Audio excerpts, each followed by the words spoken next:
on ne choisit pas sa famille. Je m'appelle Célina. L'histoire que je vais vous raconter a commencé il y a pas mal d'années maintenant.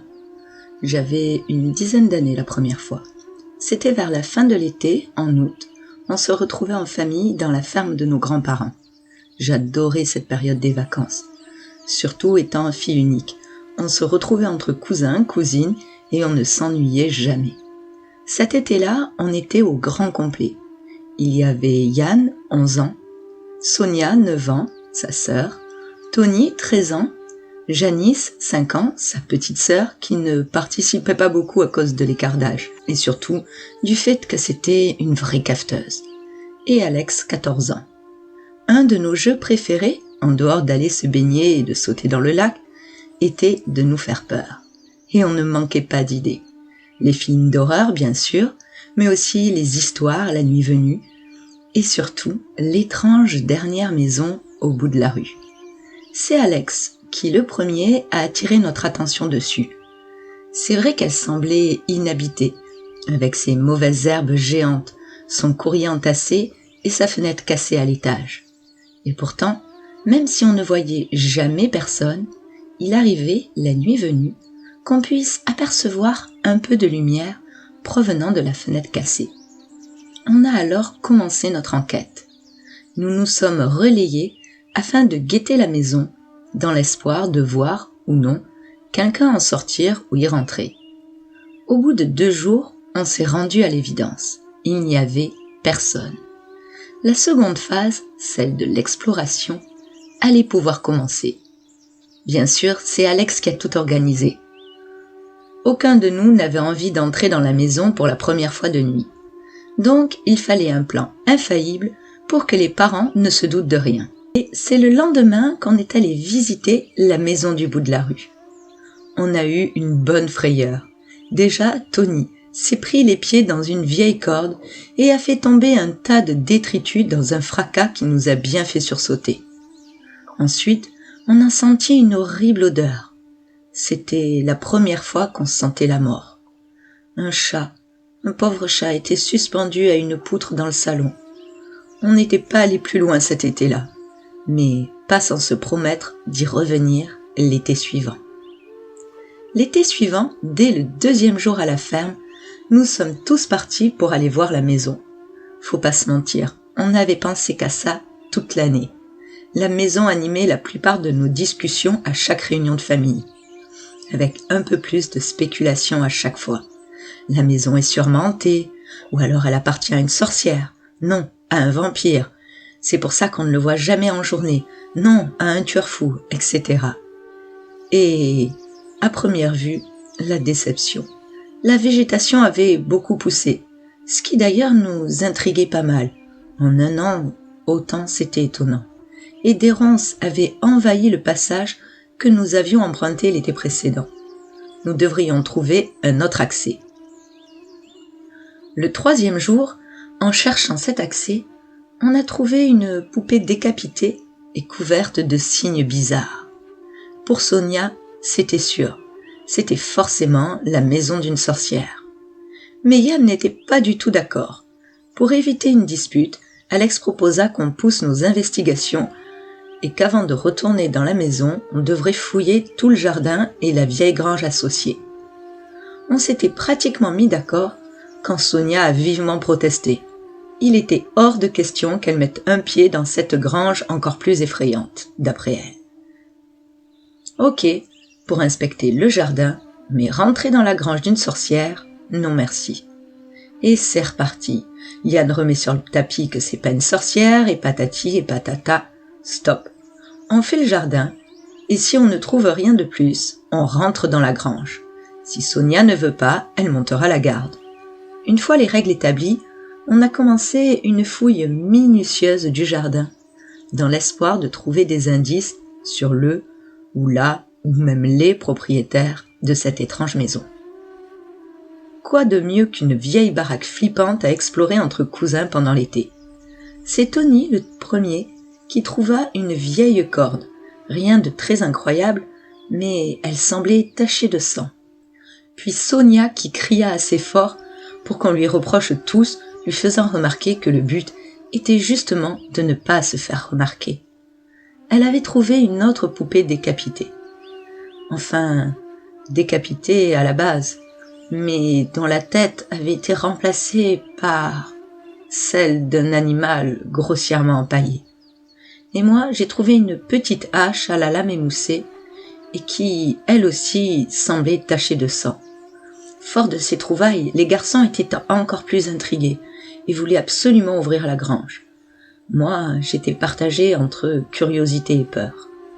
Finalement, on a remis l'exploration de la grange au lendemain. Ça faisait un bon moment qu'on était là et on voulait pas se faire calculer. Le lendemain, armés de torches, d'un petit canif et d'une demi-tonne de bonbons pour se donner du courage, on est retourné à la maison du bout de la rue. Et on a ouvert la vieille porte de la grange, passant mal d'ailleurs. On a dû tous s'y mettre pour réussir seulement à l'entrouvrir. Et tout ça pour voir que dans le fond, une fenêtre cassée offrait un accès bien plus facile et discret. Dedans, à première vue, rien de spécial, mais une odeur de moisissure et d'herbage brûlé, ou quelque chose dans le genre. Et en effet, il y avait une sorte de petit autel érigé sur le côté, avec des bougies, une croix bizarre faite avec des branches, et des petites poupées en paille assez effrayantes, qui nous ont d'ailleurs suffisamment fait peur pour qu'on sorte de là en vitesse. Et les spéculations ont recommencé. Pour Sonia, c'était évident que c'était l'œuvre d'une sorcière. L'idée du vampire fut définitivement abandonnée, mais pas celle d'un tueur-fou. Il fallait continuer à chercher, en tout cas un peu plus avant de remettre les pieds dans la maison. Et les jours suivants, nous avons appris qu'il n'y avait pas de disparition d'animaux, mais qu'une chèvre avait été retrouvée dans un piteux état, encore en vie, mais en partie tondue et avec un signe étrange gravé dessus. Malheureusement, on n'a pas réussi à en savoir plus, et nos vacances furent écourtées à cause de notre grand-père qui a dû être hospitalisé. Nous devrions remettre nos investigations à l'été suivant. Heureusement, l'été est arrivé assez vite. Mais finalement, j'aurais peut-être préféré que ces vacances n'aient jamais lieu. Comme l'année précédente, notre première activité a été d'aller voir la maison du bout de la rue. C'était notre deuxième jour à la ferme et les vacances promettaient d'être animées. Dans le jardin, nous avons trouvé un nouvel autel de fortune. Une grosse pierre sur laquelle étaient collées 3 bougies, 2 noires et une rouge. Il y avait aussi des traces rouges sang et Yann a remarqué un lambeau de chair, provenant sûrement d'un animal vu les poils. De quoi alimenter nos conversations un peu plus. Dès le lendemain, nous avons appris qu'une chèvre avait été encore retrouvée, mutilée, mais morte cette fois et sans la tête. Les discussions sur le sujet allaient bon train, y compris du côté des adultes qui commençaient à être inquiets et un peu plus sur notre dos malheureusement. Les jours suivants, on a dû se tenir à carreau et rester presque toute la journée à la ferme. 3 jours après, aucun événement ne s'étant produit, nous avons pu récupérer un peu plus de liberté. Évidemment, nous n'avions qu'une envie, la maison du bout de la rue. Mais impossible d'y aller tous en même temps sans se faire prendre. Alors, c'est Alex qui est parti le premier, avec l'excuse d'aller nous acheter des bonbons. En fait, il allait en repérage, histoire de voir que le voisin était bien trop occupé pour faire attention à un groupe de gamins passant sur son terrain pour rejoindre l'arrière de la maison. Au bout de 20 minutes, Tony commençait à s'impatienter. Et 5 minutes après, il partait seul pour voir où en était Alex. 35 minutes après son départ, soit juste 10 minutes après Tony, Alex est enfin revenu. Mais il n'avait pas croisé Tony. Nous sommes tous partis pour le chercher. Et on l'a retrouvé, recroquevillé devant l'autel du jardin, tremblant comme une feuille. Alex a essayé de le réconforter, mais rien à faire. Il ne disait pas un mot. Au bout d'une demi-heure, Alex est finalement allé chercher des jus de fruits et des gâteaux. Et pendant ce temps, Sonia a réussi à le calmer.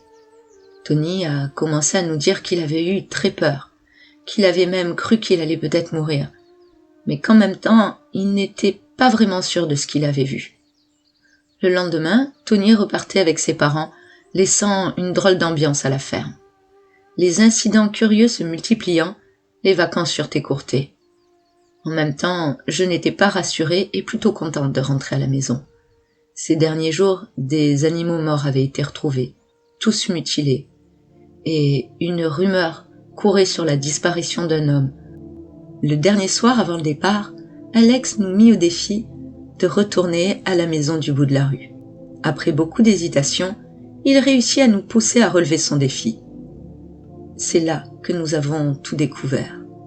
Découvert la vraie nature de notre cousin, Alex, qui nous a enfermés avec son œuvre, comme il l'a appelée. Dans le salon de la maison, il y avait une abomination. Le vagabond était là, installé dans une position grotesque, sa tête entre ses pieds et la tête de la chèvre mutilée, grossièrement cousue en remplacement. Des vers avaient commencé leur œuvre aussi, et l'odeur était bien sûr effroyable. Nous avons tellement hurlé que j'en ai perdu ma voix. Au bout d'une éternité, qui en fait n'était même pas 30 minutes, le voisin est venu voir ce qui se passait et d'où venait ce raffut. Je me souviendrai toujours du changement de son expression entre le moment où il nous a vus et l'instant suivant, où il a à son tour découvert la création d'Alex. Des recherches furent lancées pour le retrouver, mais il était apparemment plus malin que la police, puisque ce n'est que 4 ans après qu'ils réussirent à l'attraper. Mais ça, c'est une autre histoire.